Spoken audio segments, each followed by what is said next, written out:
Oleh karena itulah Allah senantiasa memanggil kita untuk takwa. Cuma kan dalam kaitan ayat puasa itu 183 itu la'alla. Kalau la'alla itu kan dalam kajian Nahu itu kan huruf taraji, pengharapan. Jadi kita semuanya berharap umat Islam dengan puasa itu kita menjadi lebih takwa. Itu pengharapan kita. La'alla, mudah-mudahan, agar, supaya. Takwa itu apa-apa itu oleh banyak ulama bermacam-macam definisi yang diberikan.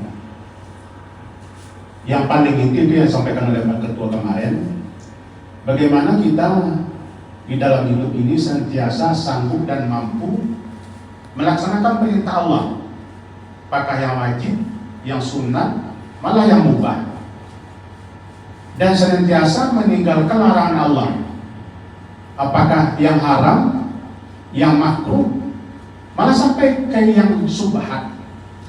Yang subhat itu pun harus ditinggalkan oleh orang yang mutakin.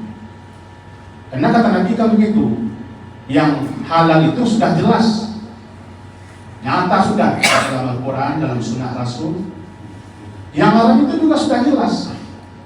Nah, yang antara haram dengan halal ini, itu namanya mutasyabihat. Kata Nabi, kalau kita lakukan yang mutasyabihat, yang subah itu seolah kita berdiri di pinggir jurang. Kalau sudah di pinggir jurang kita berdiri, itu kemungkinan besar akan jatuh ke dalam jurang. Oleh karena itu dianjurkan kita untuk meninggalkan yang subhat. Jadi tidak saja yang haram, yang makruh, tapi yang subhat pun harus kita tinggalkan. Jamaah rahimahullah, jadi banyak penafsiran oleh ahli tentang takwa itu. Abu Hurairah pernah ditanya sekali. Kata penanya, ya Abu Hurairah, apa takwa itu? Abu Hurairah mendengar pertanyaan salah seorang jamaah tadi, kembali bertanya. Kata Abu Hurairah, pernahkah kamu melalui satu jalan di mana jalan itu penuh dengan duri, penuh dengan kerikil-kerikil tajam, jalannya miring? Kata si penanya tadi, pernah. Nah, bagaimana kamu cara berjalan dalam kondisi jalan yang seperti itu? Penuh dengan duri, penuh dengan kerikil-kerikil tajam, jalan tanjakan dan turunan, sementara di kiri kanan jurang yang dalam. Kata si penanya, aku akan sangat berhati-hati sekali supaya jangan jatuh, supaya jangan tertusuk oleh duri, oleh batu kerikil-kerikil tajam. Kata Abu Hurairah, itulah takwa. Jadi takwa itu wikaya, selalu kita hati-hati, selalu berhati-hati supaya tidak jatuh ke kiri, tidak jatuh ke kanan, tidak tertusuk duri, tidak terantuk batu. Itu takwa itu di dalam hidup. Selanjutnya Abu Hurairah mengatakan, takwa itu akan tampak fungsinya di saat kita kembali ke habitat kita masing-masing. Siapa kita? Seorang pedagang. Akan nampak dan muncul takwa itu di saat kita berdagang. Seorang petani, di sanalah nampak takwa itu. Ya kayak kita di pengadilan ini lah, macam-macam kita akan hakim. Di dalam kita melaksanakan fungsi sebagai hakim, di situ akan nampak takwa itu. Ini hakim yang bertakwa atau bukan? Panitera pengganti, jurusita pengganti, apalagi jurusita pengganti kan. Di saat kita melaksanakan tugas, di situ nampak apakah takwa itu sudah ada dalam diri kita atau belum, atau hanya sekedar kita sebut-sebut. Itu jemaah yang dirahmati Allah. Jadi sampai ke sana. Jadi kalau begitu takwa itu sebenarnya modal untuk hidup. Modal untuk hidup. Mau jadi apa kita?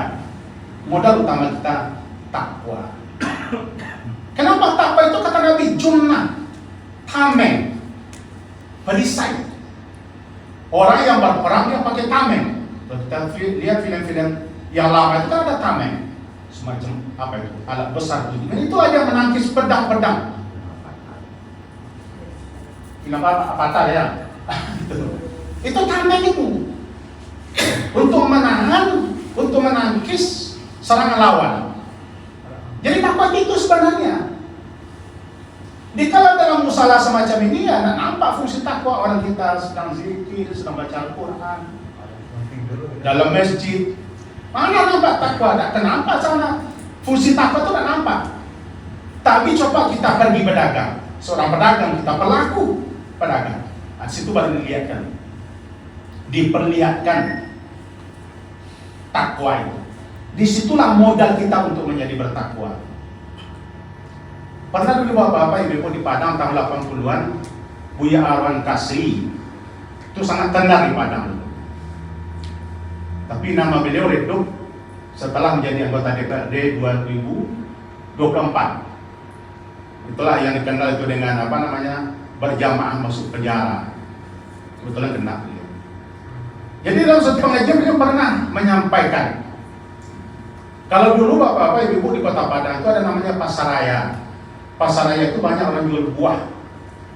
Itu terkenal kalau dulu.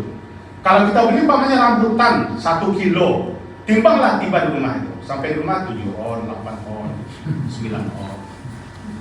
Jeruk juga begitu. Pokoknya terkenal saat itu.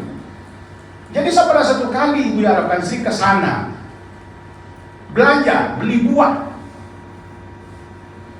Beliau sampaikan itu 3 kilo. Begitu setelah ditimbang oleh ibu-ibu, Buya Arwan Kasri karena sudah sering tertipu, beliau nanya sama orang yang penjual tadi, Bu, apakah sudah cukup timbangan ibu? Apa jawaban ibu yang menjual tadi?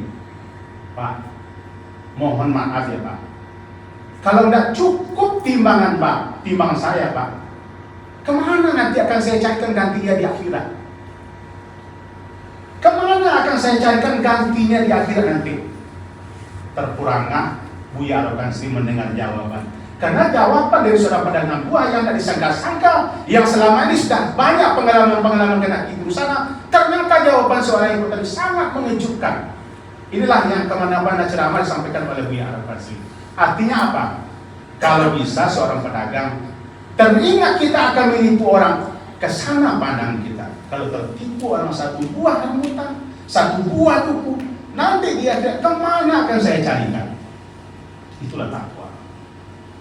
Jadi takwa itu bagaimana kita merasa dilihat, merasa diperhatikan. Takut kita bukan kepada orang, bukan kepada pembeli, bukan kepada siapa-siapa, tapi kepada Allah Subhanahu wa taala. Iza sa'alaka ibadi anni fa inni qaribun. Bukan kurban. Kalau kurban kayak saya dengan Pak Jun, itu kurban berdekatan. Tapi kalau qaribun, dekatnya tidak ada batas. Kalau orang tasawuf mencontohkan seperti air dengan gelas, itu tidak ada jarak. Kayak itu jaraknya kita dengan Allah. Ada orang membantah, kalau begitu Allah itu kemana-mana. Saya dari Padang pindah ke Batam, Allah pula pindah ke Batam. Bukan begitu artinya. Tapi ilmu Allah, dimanapun kita berada, kita Allah tahu. Jangankan yang kita zahirkan, yang ada di dalam diri kita tahu Allah. Jadi takwa itu apa ibu semacam itu. Jadi siapapun, dimanapun kita berada, tidak ada orang yang tahu sama sekali. Itu kita hindarkan, kita tinggalkan apa tadi yang dilarang oleh Allah. Mulai dari yang haram, yang makruh, yang syubhat. Itu takwa. Sampai ke situ takwa itu baru takwa itu berbekas. Jadi itu yang kita katakan tadi tameng. Tameng,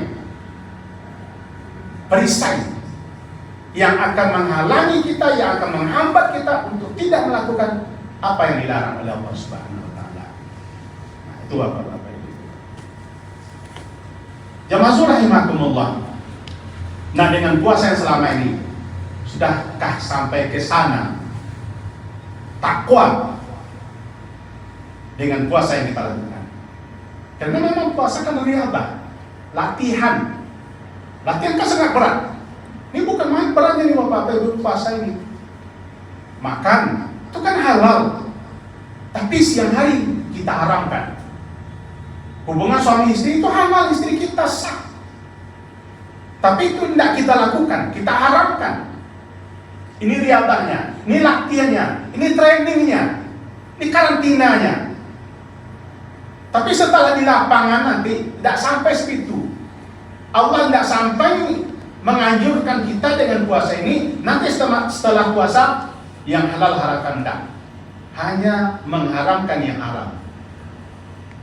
Kalau selama bulan puasa dalam riadah kita, dalam latihan kita sudah mampu dan sanggup mengharamkan yang halal, hasilnya nanti selepas dari puasa cukup mengharamkan yang halal, memakruhkan yang makruh, mensubhatkan yang subhat. Kalau sudah itu subhat, tinggalkan.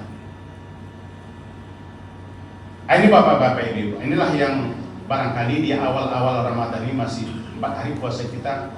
Marilah kita menjadikan takwa itu sebagai tameng kita, sebagai perisai kita, sebagai penghambat kita dari segala bentuk kejahatan sekecil apapun ya.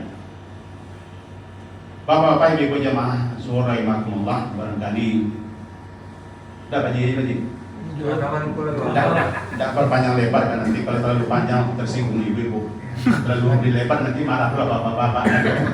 Assalamualaikum warahmatullahi wabarakatuh.